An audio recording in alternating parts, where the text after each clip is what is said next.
Dikarenakan masyarakat desanya inovatif dan kompak memajukan desa, Desa Batu Winangun, Kecamatan Lubuk Raja mewakili Kabupaten Oku dalam Lomba PKK Keluarga Berkualitas Kesehatan atau KBKes tingkat provinsi. Waktu mimpin rapat itu agak ngeles dikit, punya pengaruh yang luar biasa. Desa Batu Winangun akan wakili Kabupaten Oku dalam Lomba PKK KBKes tingkat Provinsi Sumsel. Dipilihnya Desa Batu Winangun dikarenakan desa ini memiliki banyak inovasi dan terobosan yang dapat bermanfaat bagi masyarakat. Selain itu juga selama ini masyarakat Desa Batu Winangun juga kompak dalam memajukan desa. Menurut PJ Bupati Oku, setiap program Pemkab Oku yang dibawa ke Desa Batu Winangun mampu dilaksanakan dan diinovasikan dengan baik. Seperti program ketahanan pangan, program desa mandiri, dan program lainnya.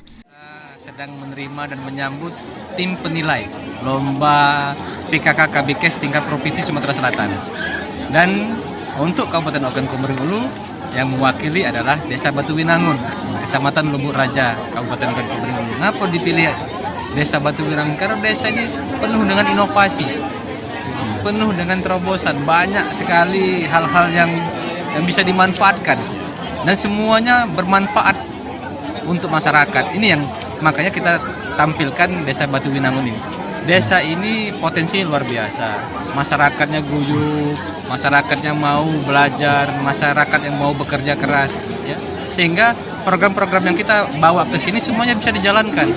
Mulai dari program ketahanan pangan, mulai dari program desa mandiri, semuanya bisa dijalankan. Termasuk hari ini juga kita laksanakan adalah Kampung KB tadi, ya, Kampung Keluarga Berkualitas.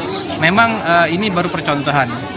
Dari tiap kecamatan kita sudah ada semua, tapi belum menyeluruh di tiap desa. Tapi ke depan ini akan kami wujudkan untuk di tiap desa di Kabupaten Ogan Komering Ulu.